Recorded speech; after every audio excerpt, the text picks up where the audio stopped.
Aleluya. Un aplauso, Señor. Shabbat Shalom. Shabbat Shalom. Saluda al que está a su lado.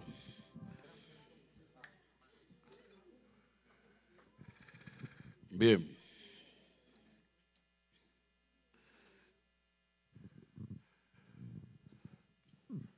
Estamos agradecidos al Señor por estar en su casa. Qué bueno que podemos estar en su santuario. Hoy vamos a continuar con la serie.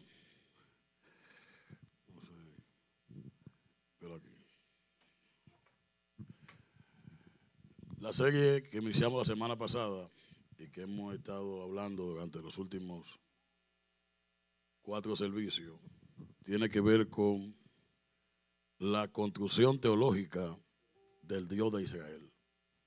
¿Cuál es el tema?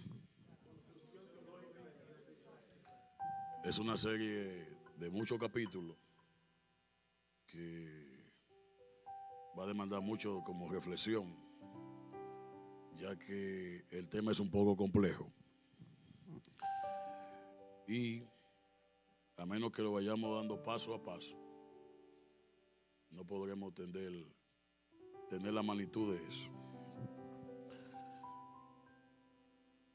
Estamos viviendo en un tiempo un poco complicado y complejo, porque es un tiempo donde todo el mundo asume que hay una verdad oculta. ¿Una verdad cómo? Alguien va por la calle, lo asaltan, lo matan, la cámara muestra a quienes lo asaltaron y lo mataron, y la gente dice, no, ahí hay alguien más. ¿Cuándo has visto eso? Va un avión volando, tiene una falla, se cae, muere la gente. De ahí nace una historia complicativa de que esa no es toda la verdad. Hay otra verdad. Entonces, personas sin tener la más mínima capacidad, ni siquiera de investigación, hacen un juicio de valor y entienden que lo que se dijo fue falso y que la hipótesis que ellos crean sin ningún fundamento, esa es la verdadera. ¿Cuándo han oído eso? Entonces, el problema no es lo que se diga, sino con la seguridad que la gente habla. Entonces, este tipo de temas, todo lo que tiene que ver con Israel, son temas que tienen varias lecturas en nosotros. Porque hay una unión sentimental entre lo que nosotros creemos y nuestras emociones. Nosotros nos ligamos emocionalmente con lo que creemos. Y es por eso que se hace tan difícil efectuar un cambio en nuestro sistema de creencia. Porque sería modificar nuestro estado de ánimo y nuestras emociones. Y no todo el mundo está preparado para esos choques. Entonces, en cuanto al Dios de Israel, han habido etapas muy interesantes. Hace aproximadamente 50 años iniciaron los primeros pasos de un grupo de cristianos que le empezaron a llamar la atención la cosa judía. Porque los cristianos con Israel lo único que han tenido es odio. La Iglesia Católica, por medio de las cruzadas, asesinó a muchísimos judíos, le quemó sus libros, lo persiguió, lo hostigó, a tal punto que en España hay un grupo de judíos, sus descendientes, que se le llaman los marranos, que fueron judíos que fueron obligados a convertirse al cristianismo para poder perseverar su vida. El exterminio nazi de Alemania contó con el sello del cardenal que estaba en Alemania. O sea, desde la iglesia lo que ha habido es un odio rotundo hacia Israel y hacia lo que ellos representan. Todo eso por una concesión teológica. Para los cristianos, Israel es el pueblo deicida. Es un pueblo que ha matado a un Dios. ¿Pueblo qué? Entonces, desde ese punto de vista ha sido el trato de la iglesia hacia Israel. Los cristianos en el primer y segundo siglo estaban influenciados por el pensamiento griego y la escuela filosófica de Alejandría. Filión de Alejandría empezó a dar una lectura a la Torá de forma alegórica. Ya nada era lo que era, sino que todo representaba algo y un simbolismo. El mundo tipológico de Filión. Esa corriente alegórica primó en la iglesia. Entonces la iglesia empezó a decir que Israel, Dios lo había desechado, y que la iglesia pasó a ser el Israel espiritual. Ese ha sido el trato de nosotros como iglesia hacia Israel, de rechazo total.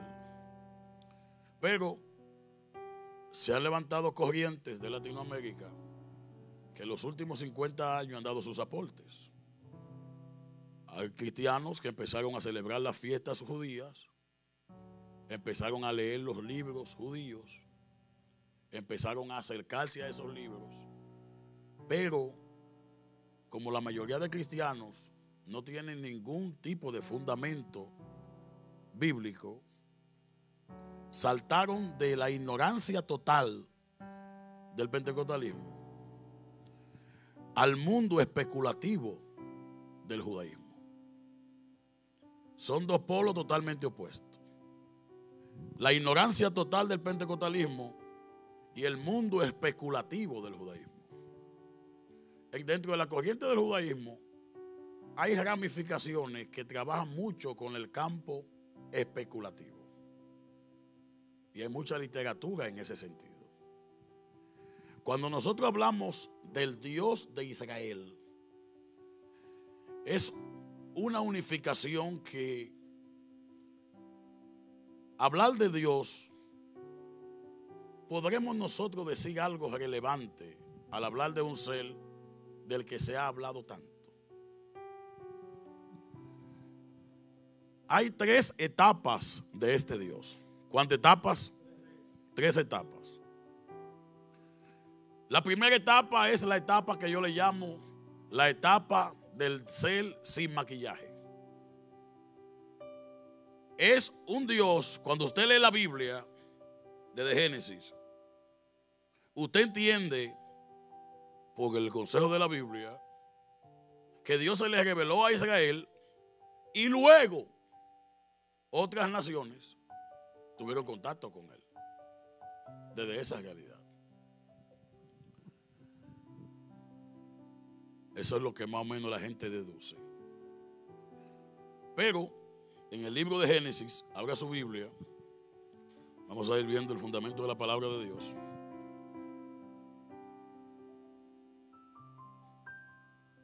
Libro de Génesis, capítulo 14, versos 17 al 20. Génesis 14, versos 17 al 20. Habla su teléfono ahí mismo.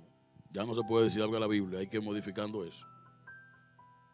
Dice: cuando volvía de la derrota de Kedorlaomer, ese mismo, y de los reyes que con él estaban, salió el rey de Sodoma a recibirlo al valle de Sabé, que es el valle del rey. Entonces Melquisedec, rey de Salem, ¿rey de dónde? Y sacerdote del Dios, ¿qué cosa? Sacó pan, ¿y qué sacó? Oigan esto. ¿Quién es Melquisedec? Aquí hay algo interesante. Así como se ha buscado la búsqueda del Jesús histórico. Yo pienso que debe iniciarse una búsqueda del Dios antes de la construcción. Aquí vemos a un ser que sale de la nada. Dios se le revela a Abraham en Génesis capítulo 12 y lo llama. Abraham es considerado el padre ¿de qué? De la fe. Sin embargo, o sea, cuando uno viene a su mente la palabra padre de la fe, es como que Abraham le da inicio a esa conexión con lo divino y que a partir de Abraham lo divino se da a conocer. Pero mientras Abraham viene transitando de una guerra, le sale al encuentro un hombre que tiene dos características bien extrañas. Lo primero es que es un rey. ¿Es qué cosa? Rey, un mele. Y lo segundo es que es rey, pero también es Cohen. Es un sacerdote. ¿Es un qué? Rey y sacerdote. Estamos situados, para que usted tenga una idea, más o menos en el año 1900 y tantos de la creación, porque Abraham nace en el año 1948, igual que el Estado de Israel como tal. Estamos situados como a 1900 años de la creación. Este es el panorama del mundo. Abraham viene de un llamado que Dios lo llamó. ¿Quién lo llamó? Dios. Pero ahora le aparece al encuentro un hombre que es un sacerdote. Pero no es sacerdote del Dios de Abraham. No. El Dios que llamó a Abraham se llama él. ¿Cómo se llama? Ese Dios es la voz que Abraham escucha y sigue. Cuando Abraham se encuentra con Melquisedec, que es un rey de Salem, dice que Melquisedec sacó pan y sacó vino. Abraham va a ser el padre de Isaac. Isaac va a ser el padre de Jacob. Jacob va a ser el padre de las 12 tribus de Israel. Y de esas 12 tribus va a salir Leví. Luego de Leví van a pasar 400 años esclavos en Egipto. Y van a ser Moisés. Y Moisés va a liberar al pueblo. 500 años aproximadamente antes de Dios revelarle a Moisés la visión del sacerdocio levítico, ya había un hombre que era sacerdote ¿de quién? Del Dios.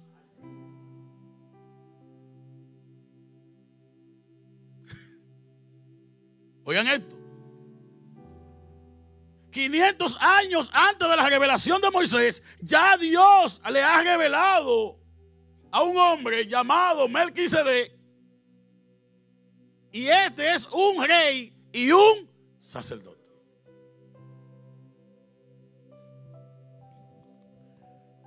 Más adelante, cuando Israel maquille a Dios, ¿cuando Israel qué? Dios va a prohibir que tú seas rey y sacerdote. El Dios maquillado prohíbe el rey y él. Ese es el Dios maquillado. El Altísimo que se le reveló a Melquisedec no le prohibía que él fuera rey y. Aquí algo no anda bien.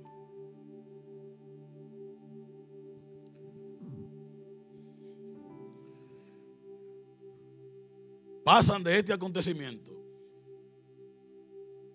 aproximadamente 1600 años. Miriam sale embarazada y tiene un hijo. Un hijo que es llamado Yeshua. Se supone que Jesús es de la tribu de Judá. ¿De dónde? Y que si hay algo que Jesús debe respaldar, es la constitución del templo. Es lo que dice la Torá. Sin embargo, la carta a los hebreos nos habla de que Yeshua se presenta como un rey y como un sacerdote. Y que el Padre le dice: tú eres sacerdote para siempre, no según la orden levítica.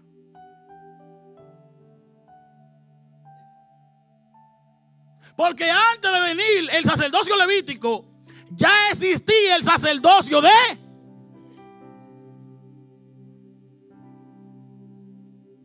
Entonces Jesús no viene a darle continuidad al sacerdocio levítico, sino que viene a darle continuidad al sacerdocio de ¿quién?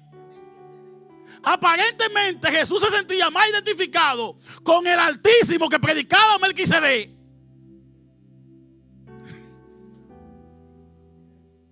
Piense. Diga conmigo, el Altísimo. Oigan esto. Diga conmigo, dos sacerdocios: Levítico y el de Melquisedec.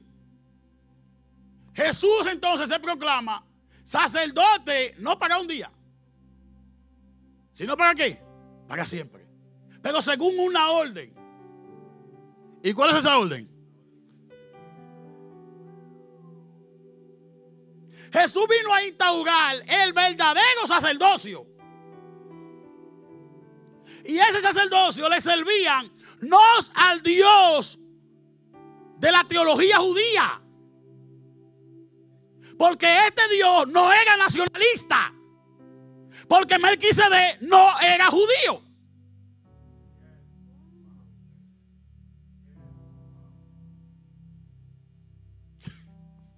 ¿Cuántos están aquí hoy? Hay un Dios que se le reveló a Melquisedec que se llama el Altísimo. ¿Cómo se llama? O sea, Altísimo, el Yod en hebreo significa que todos los dioses estaban por debajo de él. Por encima de él no hay nadie. Por eso Isaías, cuando habla del Altísimo, dice: antes de él ni después de él fue formado Dios, hablando de ese ser que está por encima de todo. ¿Alguien da gloria a Dios hoy? Diga conmigo, el Altísimo. Entonces, Melquisedec saca pan y saca ¿qué?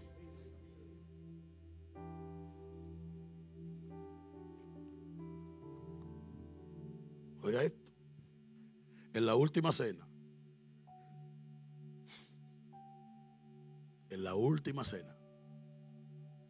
el maestro se sienta con los discípulos.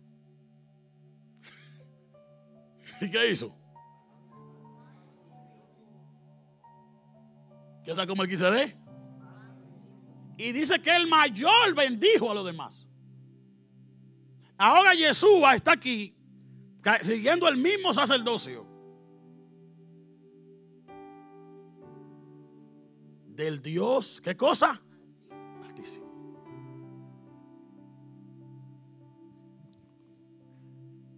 ¿Cómo se construye al Dios de Israel? Se va construyendo por etapas. Cada vez que un pueblo vencía a otro en la guerra, los pueblos que eran vencidos adoraban al Dios de esa nación. Entonces, cuando Israel fue vencido por Babilonia, muchas de las cosas positivas de los dioses babilónicos, ellos la cogieron y se la pegaron al Dios él.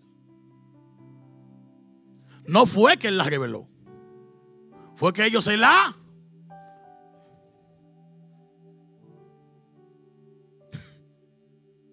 Luego vinieron los persas, que aquí fue que el lío se armó más grande, con Augura Mazda, el dios persa. El dios persa es el dios de los pentecostales, porque es un dios de guerra. Es un dios que tiene un enemigo, un diablo, que es opuesto a él. El Dios que le sirvió a Melquisedec, no había diablo para él, porque él es el Dios.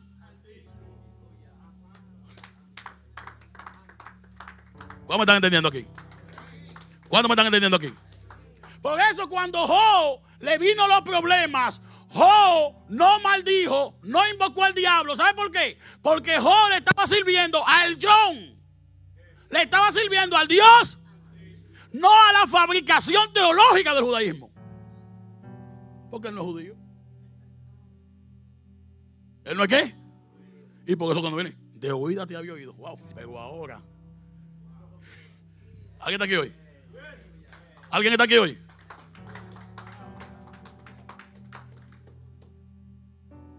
Diga conmigo, el Altísimo. Entonces, aquí tenemos algo interesante. El Altísimo se le revela a cualquier persona, no importando su nacionalidad. ¿No importando qué?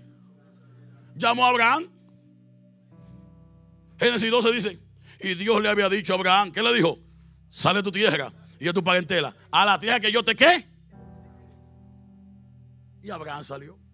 Pero Abraham no era judío. Era un arameo errante. Y ese ser se le reveló. Lo que pasa es que cuando Abraham viene, Abraham oyó la voz de Dios. ¿Abraham qué? ¿Abraham qué? Pero Abraham ya conocía en Ur de los Caldeos muchos dioses. Pero dentro de todos los dioses, él distinguió la presencia del Dios que le habló.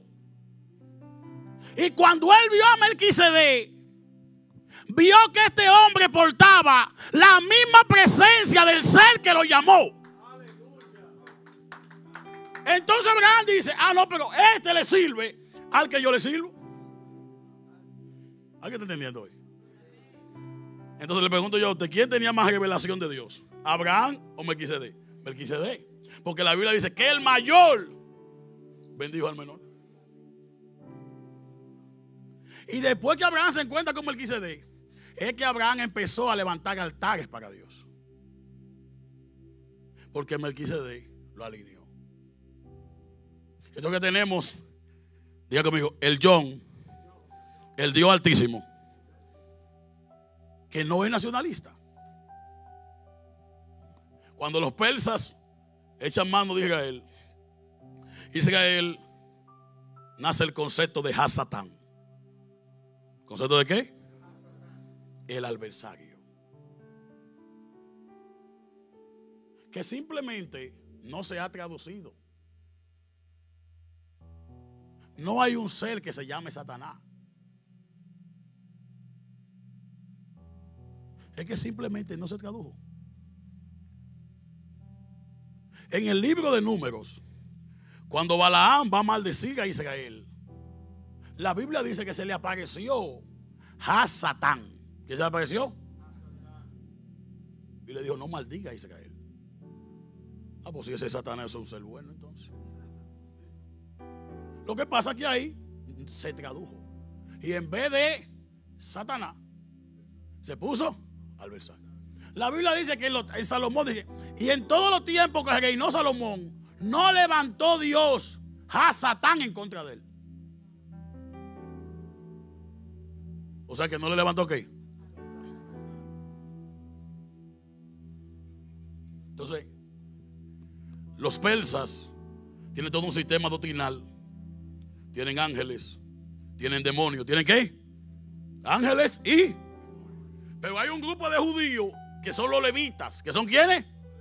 Que siguen lo que Moisés le mandó. ¿Siguen qué? ¿Que siguen los levitas? Ellos dijeron, no, nosotros no llegamos hasta ahí. O sea, aquí nos quedamos con la Torá de Moisés. ¿Con qué nos quedamos? No damos el paso para allá. Por eso entonces los levitas, que son alineados al partido de los saduceos, ¿partido de quién? ¿Partido de quién? No creían ni en ángeles ni en demonios. Ellos creían en el Dios Altísimo. ¿Quién creían? Los fariseos fue un movimiento rabínico que se levantó. ¿Un movimiento cómo? De maestros. Muy interesante. Aparecían con los fariseos, los rabinos. Los rabinos vienen a interpretar la ley. ¿A qué vienen?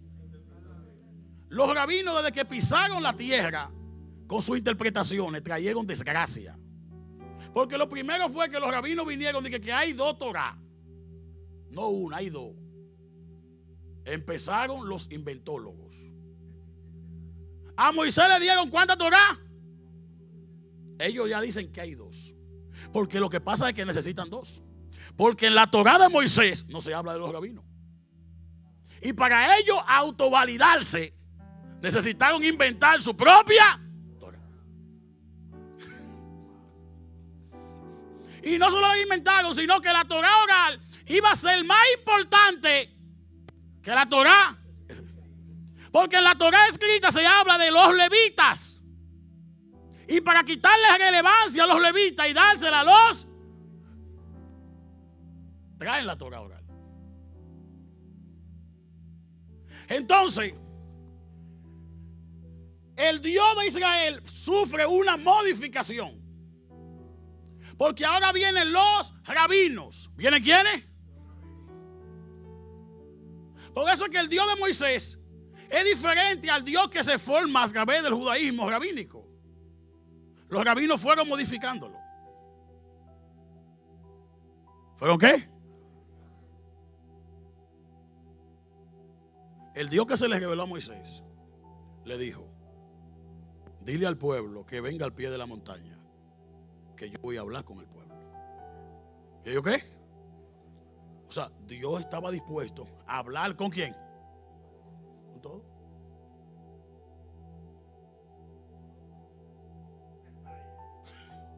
¿Con quién estaba dispuesto a hablar? Ahora le pregunto yo a usted hoy. ¿Eso es lo que nos transmitió el judaísmo rabínico? Ya no es un Dios que quiere hablar con todos, sino que habla con algunos de forma exclusiva. Entonces empezaron a trabajarle la mente a la gente. ¿Tú quieres saber de Dios? ¿Dónde tienes que ir? Donde los rabinos. Entonces nosotros continuamos con el judaísmo rabínico. Sin embargo, Jesús nunca mandó a nadie para donde los rabinos. De hecho, vino el más sabio de los rabinos que tenían, que era Nicodemo. Y cuando vino delante de Jesús, Jesús lo que le dijo fue: ¿y tú eres maestro de Israel? O sea, tú ni siquiera sabes lo que es nacer de nuevo. Y tú eres maestro de Israel. Para que ustedes vean la relevancia que Jesús le dio. O sea, Jesús le está diciendo: mi hermano, tú eres un gran ignorante. Tú no sabes nada. Y sobre todo tú eres, el problema no es que tú no sepas nada, no. El problema es que tú eres maestro ¿de quién? De Israel.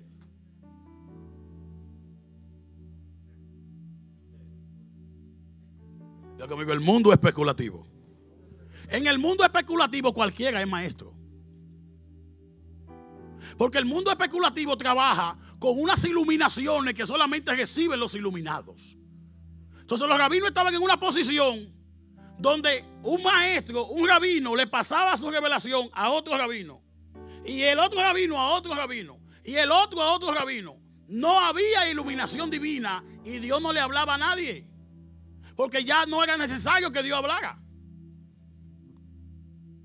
Porque lo que un rabino sabía se lo enseñaba a otro rabino. Y así poco a poco se fue deformando la imagen divina. ¿Se fue qué?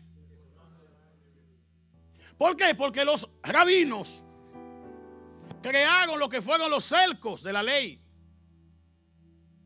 para ellos alejar lo más posible a la gente de Dios. Entonces, el Dios judío ya era discutible si salvaba a un gentil o si no lo salvaba. Entonces los mismos rabinos empezaron la discusión. Uno decía que era salvo, podía un gentil ser salvo, y otros decían que no podía ser salvo un gentil. Ahora, la salvación de los gentiles está en discusión, no en la eternidad. No es el Dios que está discutiéndose. La están discutiendo los que inventaron una imagen falsa de Dios en la tierra. Porque el mismo día que Dios llamó a Abraham, les reveló todo. Dios le dice a Abraham: Abraham, en ti serán benditas ¿Qué cosa? O sea, antes de que ese Dios fuera maquillado con los conceptos rabínicos, ese Dios le dijo a Abraham: en ti serán benditas todas las naciones de la palabra nación en hebreo es la palabra goy, que es la palabra gentil. Dios le dijo a Abraham: Abraham, en ti serán benditos. ¿Qué cosa? ¿Quiénes van a ser benditos en Abraham? O sea que Abraham creyó que el Dios que se les reveló no tenía exclusividad ni con judío ni con griego. Tú lees la Biblia y tú piensas muchas veces que fue que Dios hizo un reajuste para ahora darle aceptación a los gentiles. Así conmigo. Porque aquí hay un solo problema. Antes de Dios revelársele a los judíos, ya se le había revelado a los. Lo que pasa es que a los judíos Dios le entregó Torá escrita. Y a los gentiles se la había grabado en su.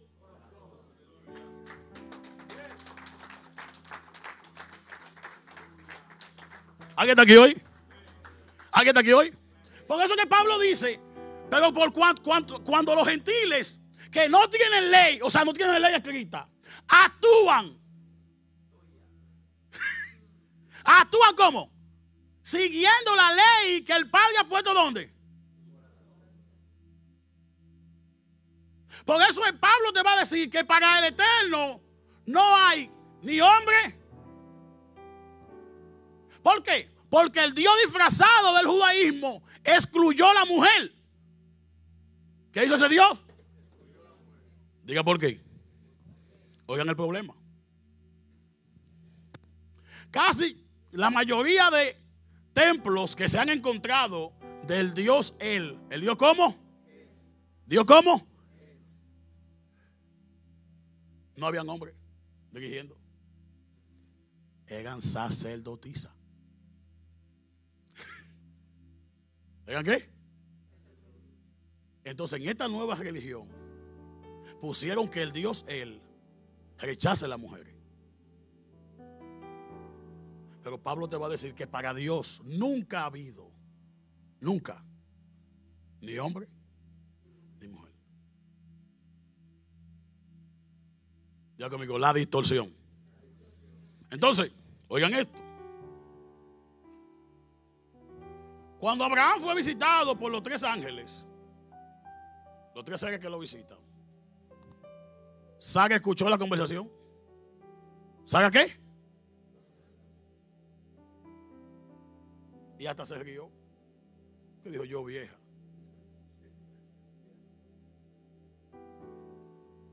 Entonces aquí hay algo distinto. Ya conmigo. El Dios fabricado rechaza a la mujer. Entonces ese judaísmo rabínico se levanta en la mañana: gracias al Señor por no hacernos ni mujer, ni gentil, ni perro. Pero el Dios que llamó a Abraham a los gentiles lo amaba. Y amaba a las mujeres. Y le prometió a la mujer que de su simiente vendría la redención del mundo. Lo más importante que el Dios Altísimo ha hecho por esta humanidad, no lo hizo por medio de nosotros los hombres, lo hizo por medio de una mujer.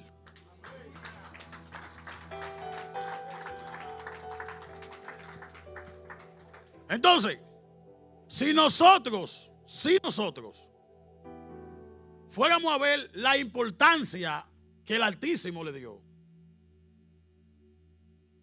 viéramos por qué hay alguien que tiene que salir a la calle a protestar. Vemos por qué tiene que nacer un movimiento feminista. Tiene que nacer porque lleva cientos y cientos de años, miles de años, la mujer siendo aplastada por la religión, siendo pisoteada. ¿Por qué hoy tantas mujeres marchan y quieren que ellas mismas decidan si abortan o no? Es porque la religión tiene la vida entera controlando de la bendita existencia. Es que si usted mira para Oriente, la mujer no tiene derecho ni siquiera a ir a una escuela. Y por eso ponen bomba en colegios donde las mujeres estudien. Porque la ven como animales. ¿Qué me puede traer de Dios a mí? En revelación, alguien que perciba a la mujer como un ser inferior y como un animal. Es evidente que tú nunca has conocido al Dios.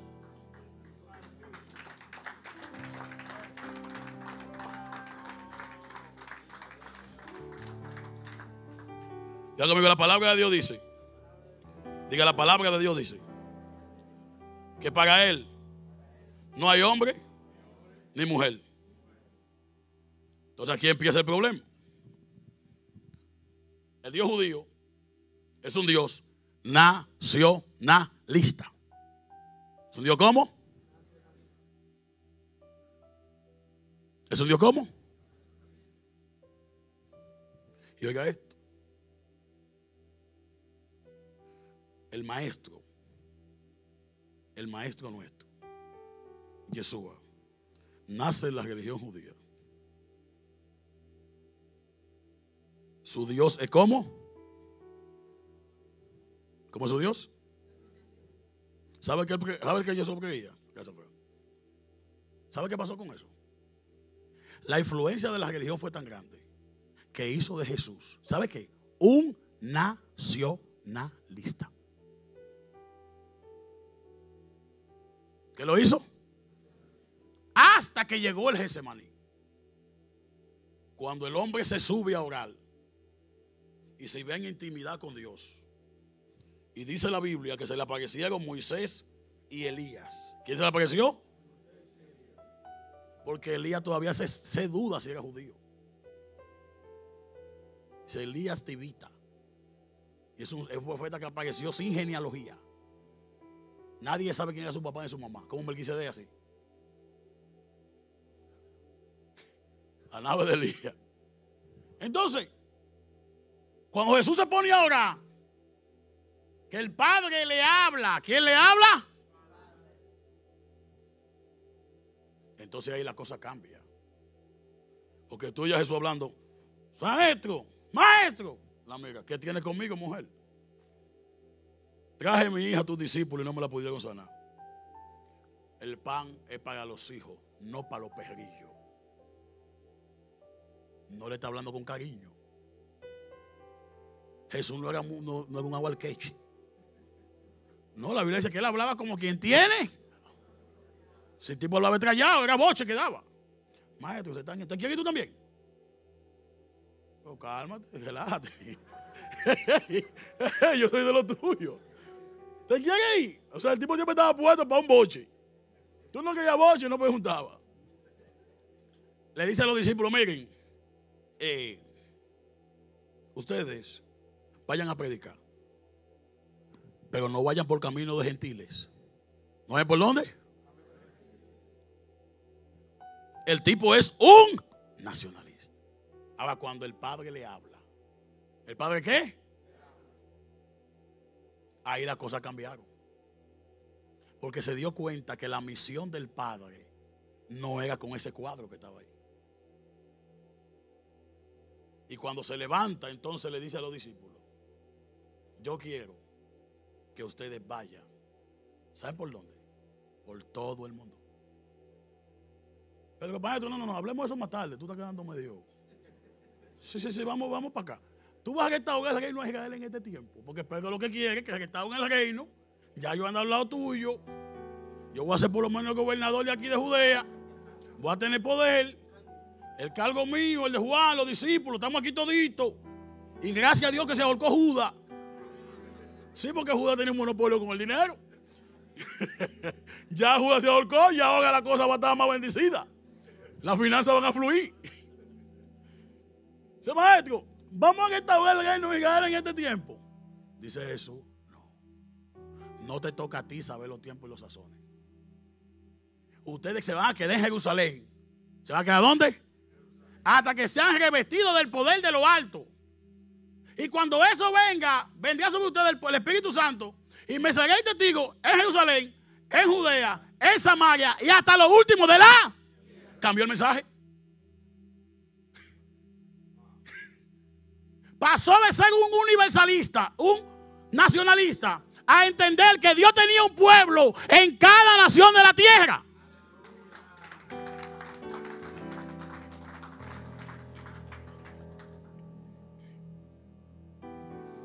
Y lo grande del caso es que Jesús no se equivocó.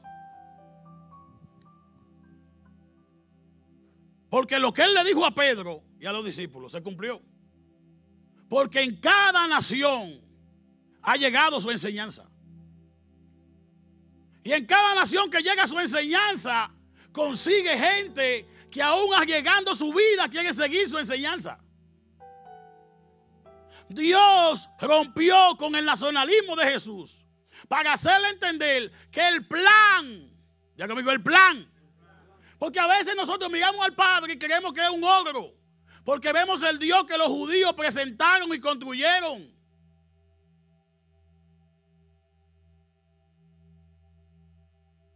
Ahora bien, los últimos años, este Dios de Israel sufrió otra modificación.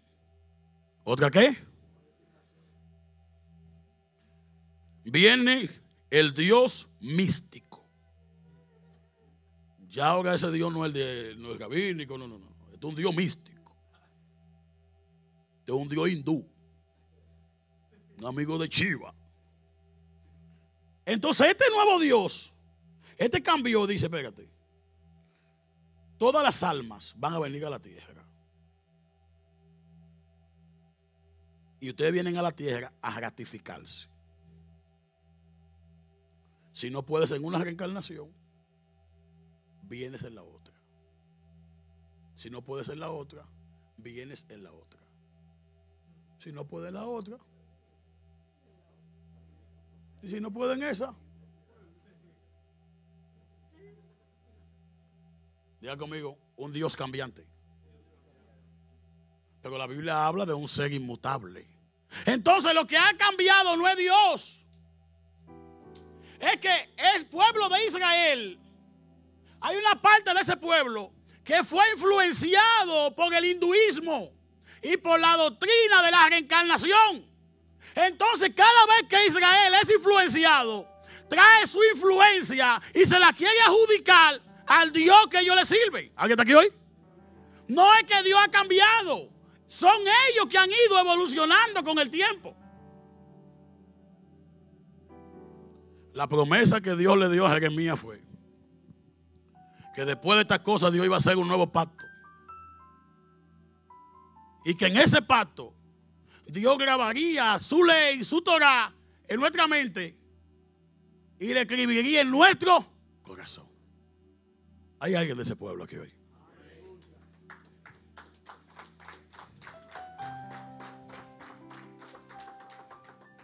Entonces, tenemos que abandonar la judiolatría.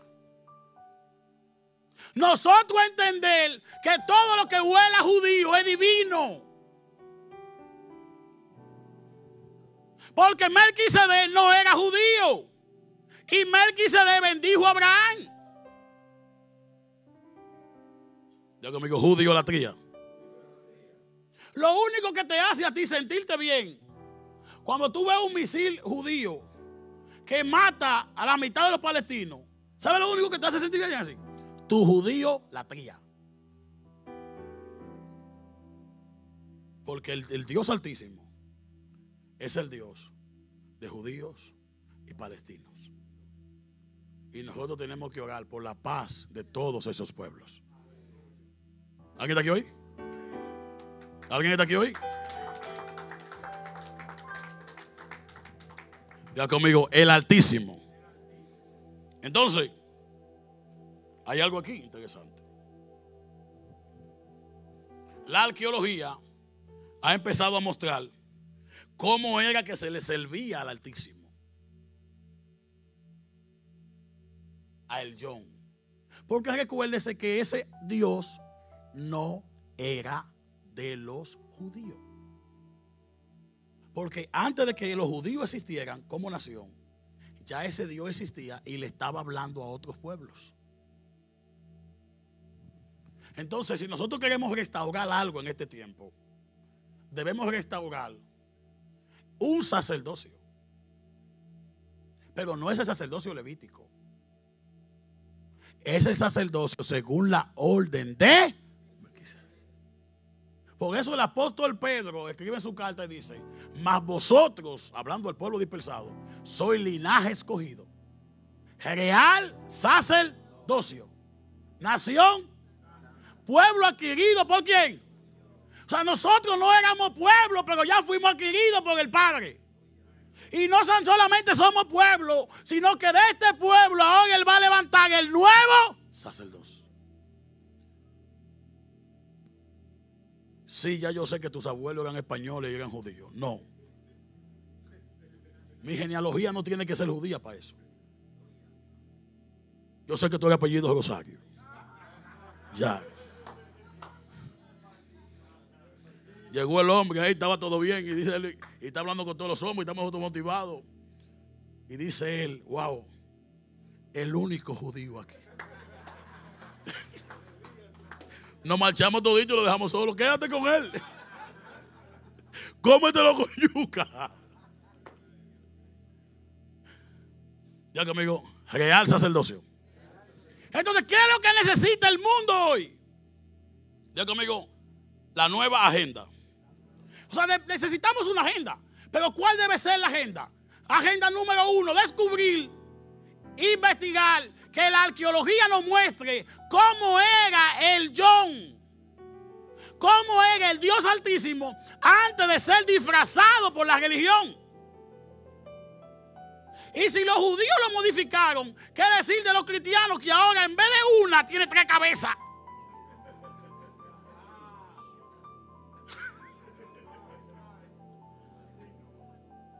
Oiga el asunto. Ya conmigo, las alteraciones. Es que son 3 en 1. Así se llama un aceite.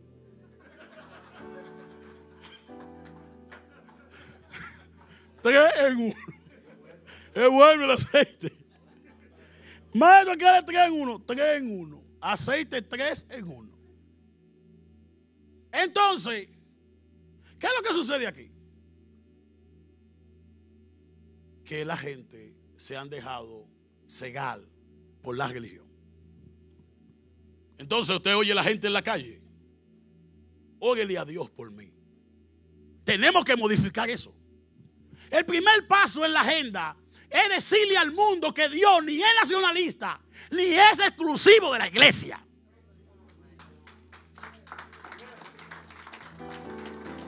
¿Alguien está aquí hoy?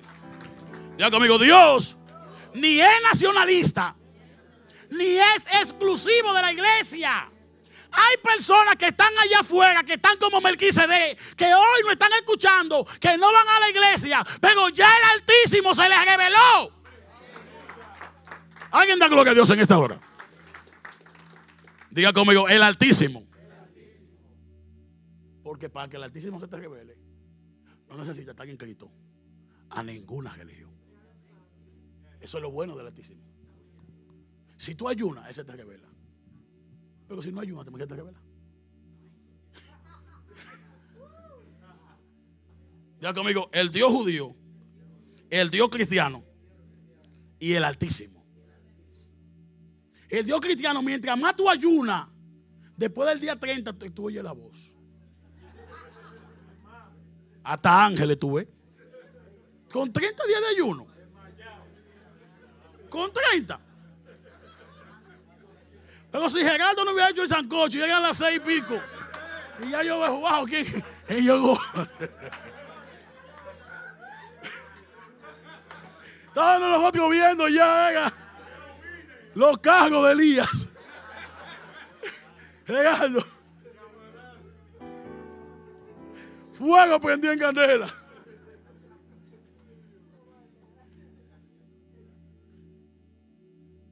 Entonces, El Dios nacionalista judío, para hablarte, tiene que comprar el talí, los sisí, la kipá. Nunca él dijo que se pongan kipá.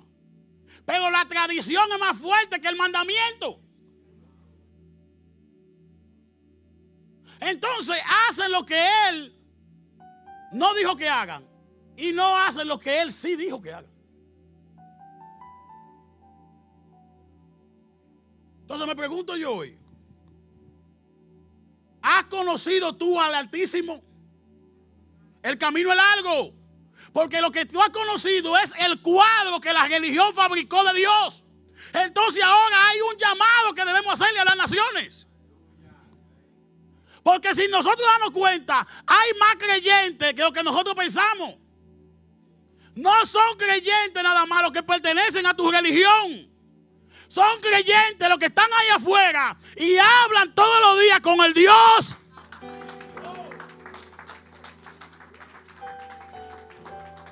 Diga conmigo, el Altísimo. Diga conmigo, el Altísimo. Entonces el Altísimo no necesita que tú pertenezcas a su religión para hablarte. Porque el Dios Altísimo es el Dios de Jesús. Y el Dios de Jesús no es una divinidad litúrgica. ¿No es una divinidad cómo? Jesús estuvo aquí ¿cuántos años? 3. Enseñando. Nunca enseñó un solo método litúrgico que le gustara a su Padre. O sea, que el Padre de él no es litúrgico. Maestro, se levantan los discípulos 11:30 de la mañana. Eran discípulos. ¿Usted sabe? Enséñanos a orar. Jesús orando la noche entera. Hey, los tipos tienen hambre, no hay comida. Y el maestro multiplica los panes y los peces. Cuando está todo el mundo lleno, y dicen, hey, este hombre hay que cuidarlo. Hey, y si este hombre se va mañana y a trabajar, uno va. Hey, maestro, enséñanos a orar. Por cualquier emergencia, los panes y los peces. ¿Cuál me están entendiendo aquí? Oiga, enséñanos a orar porque si este hombre se va y si este hombre se muere, el hambre que uno va a pasar, dando el asunto, panes, multiplíquense. Oiga, ¿y sabe qué dijo él? Cuando tú ores, wow, mire lo que le gusta al Dios de la Biblia. Jesús dice de su padre, cuando tú ores, lo primero es, miren esto, los judíos le enseñan a la gente a orar en la calle. Porque los fariseos no oraban ni que para que Dios lo oiga. No. Que lo oiga el pueblo. El fariseo llegó al templo, había un tipo orando en el piso. Él, Señor, te doy gracias. No soy como ese pecador. A ti la gloria. Oye, te doy gracias. Yo ayuno 2 días a la semana. Oye, el tipo está hablando. Tú sabes que yo y tú estamos fríos.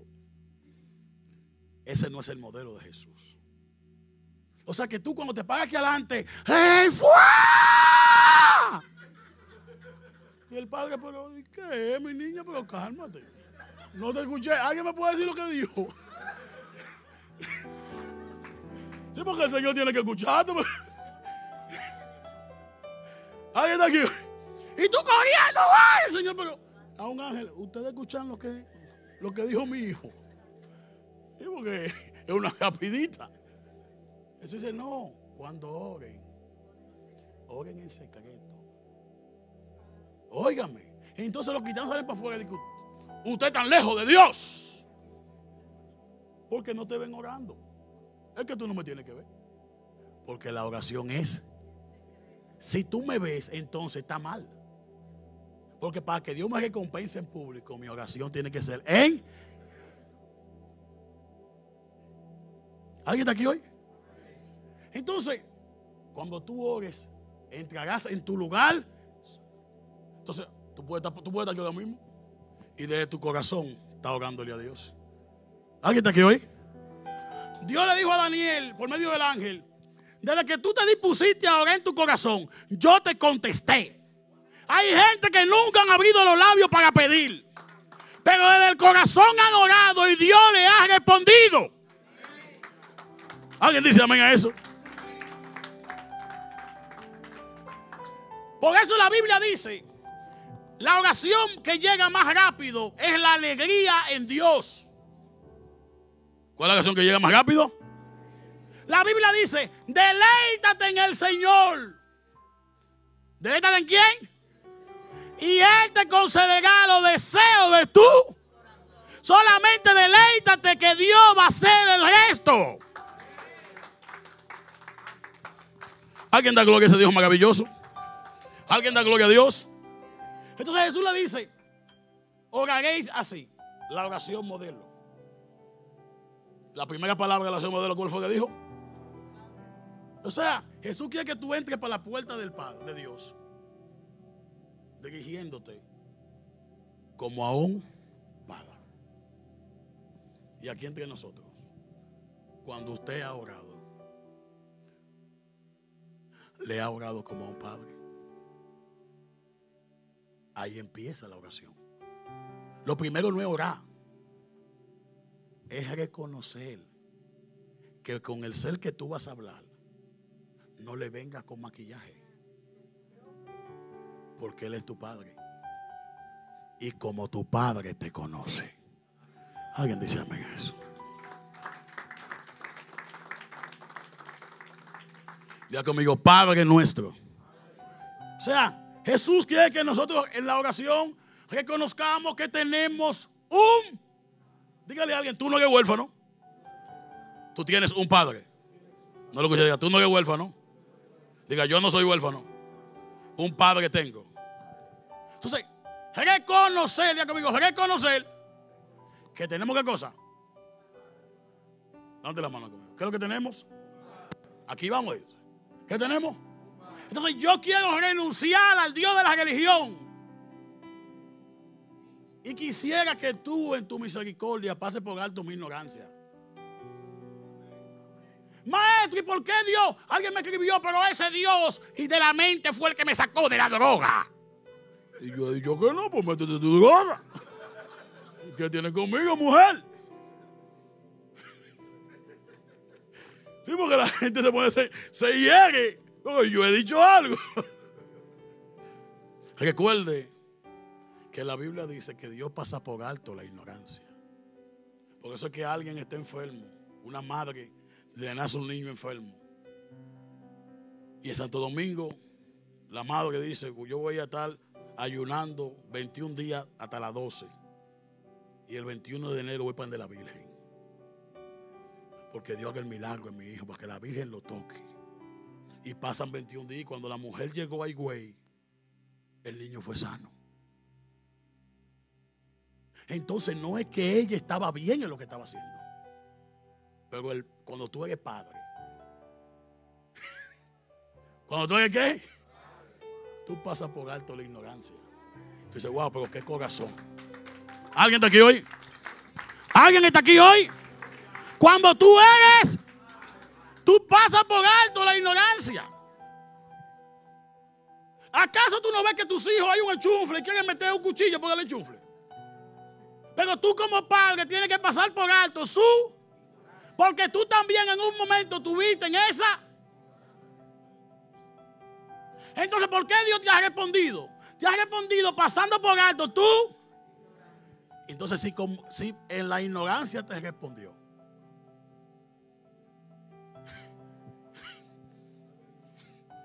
es como que tú llegas a una casa como David, que llega a la casa, mandan a buscar a David,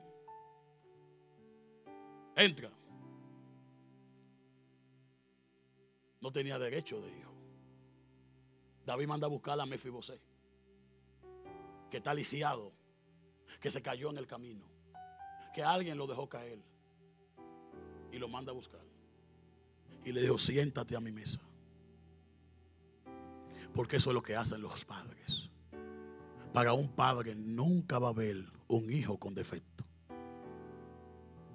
Por eso a veces los niños más malcriados de la casa los que cayeron en vicio, lo que el padre ha tenido que luchar con ellos, lo tiene anclado en el alma. Y muchas veces antes de morir dice, acuérdense de él, porque un padre siempre va a ser un padre. Y eso que nosotros somos malos. Estamos hablando del padre de los padres. Que tú tienes que entender hoy que Dios no es un Dios lejano.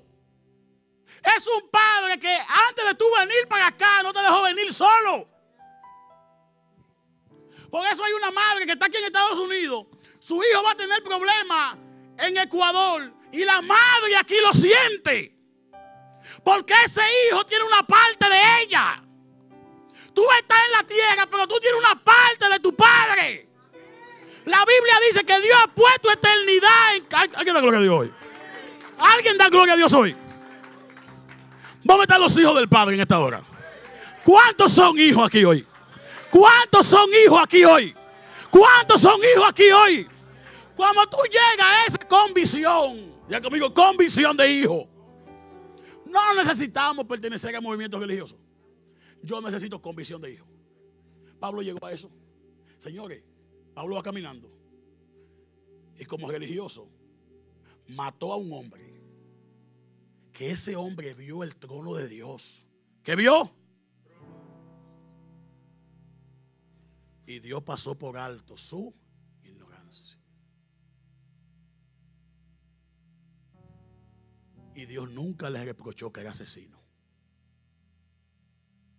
Por eso que tú no puedes estar de que como los católicos del rezo de María, repitiendo, es que yo era. Y a mí Dios me sacó. Y yo no era fácil. Así como usted me ve, yo me tiraba 15 hombres diarios. Así como usted me ve, yo era un ladrón. Y yo, Padre amado, la carne débil. Algunos me han identificado. Dios me sacó del robo. Yo eso, sácalo de la oficina. No podemos meterlo en tentación.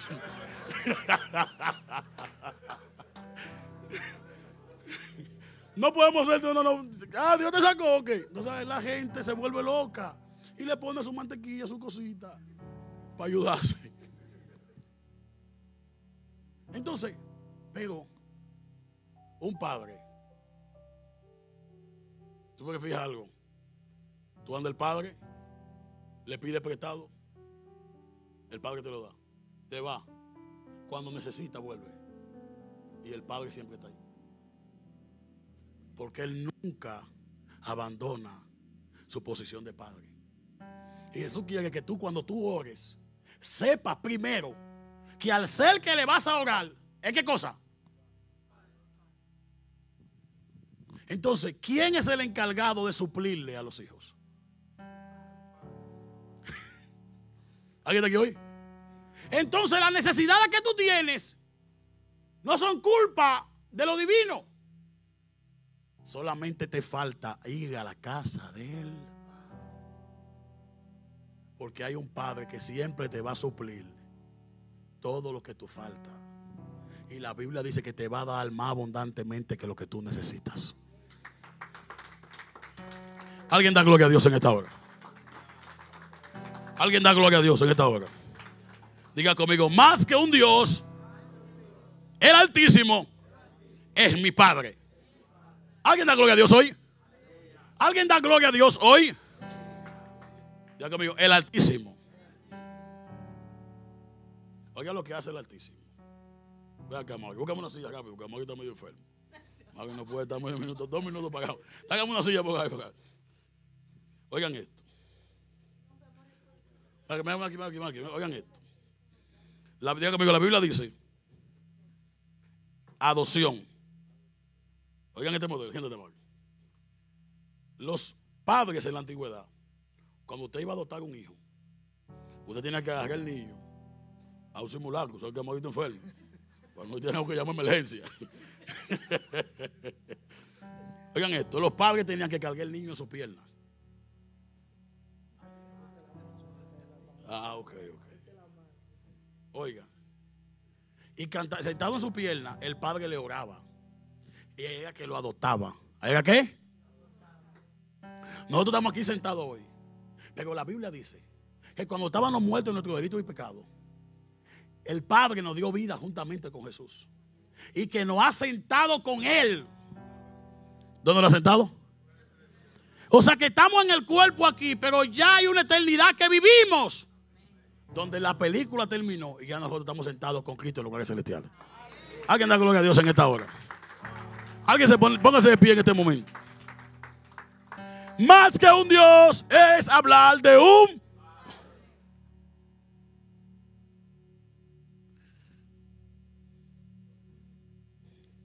Por eso cuando estuvo en la cruz, está en la cruz, ha terminado todo. Lo han maltratado, está a punto de morir. Y mira a sus hermanos. ¿A quién miró? Porque hay hermanos que son buenos, pero hay hermanos que usted dice, pero Dios mío, llévate tu siervo. Sí, sí. Todos tenemos un hermano así. Y si usted no lo tiene es porque usted es hermano de la familia. ¿Me está entendiendo? O sea, usted dice, ¿cuál es de mi hermano? No, eres tú. El caso tuyo. En tu caso eres tú. El caso tuyo eres tú en particular. Entonces, cuando él mira al pueblo, dice, Padre, perdónalos, porque ellos no saben. ¿Qué cosa? Pero tú sabes cómo tú te diriges a Él. Él siempre, fíjese que Jesús vivió, nació, vivió y murió, y nunca le mencionó el nombre. Eso habla de intimidad. Él se limitaba a hablar. ¿De quién? De su Padre. Felipe dice, muéstrame al Padre. ¿Cómo así? Míreme a mí. Porque yo soy la imagen del Padre. Que cuando la gente te mire, vean tanto amor en ti, que vean reflejado en la imagen de ese Padre. Levanta tus manos en esta hora. Padre, te damos gracias. Gracias en tu misericordia y bondad. Gracias porque tú y solamente tú eres aquel que nos redimes del pecado y que nos coloca en la posición de hijo. Hoy yo quiero acercarme a Él como Padre y decirle a ese Padre nuestro que desde la posición que Él se encuentra me dé la paz, me dé el amor que yo necesito y sobre todo que me visite. Cierra tus ojos y órale a tu Padre. No venga aquí, Padre Santo, Creador del cielo y la tierra, hoy quiero hablar contigo. Quiero hablar contigo como hijo. Dios no es un Dios de confusión. Lo que te ha faltado en la vida es reconocer a Él como Padre. Sube. Yo veo como el ángel de Dios te envuelve hoy. Sube. Oh, Canao, Kindalai. Él solamente tiene una boca. Y desde esa boca te habló. Wow. Si solamente tú lo reconocieras como Padre. Pero hoy, primeramente vas a perdonar a Dios. Porque hay momentos en tu vida cuando tú has sentido que Él debió estar y no estaba.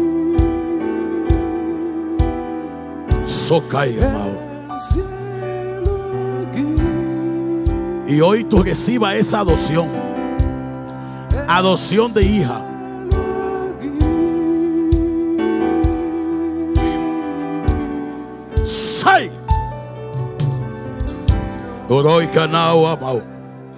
Surukutukina la yamao.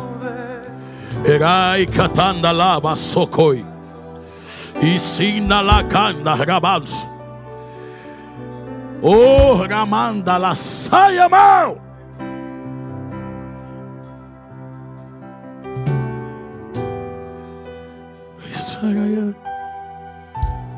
El cielo aquí. El cielo. Yo oigo la voz de Dios que me dice: te has estado distrayendo. Cuando yo te hablé a ti de que puse palabras proféticas en tus labios, y te hablé de un libro.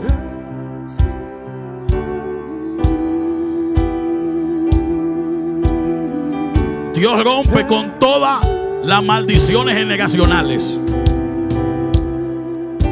En tu simiente va a haber bendición. Extiende tu mano y bendice a tus hijos. Abre tu corazón y ve.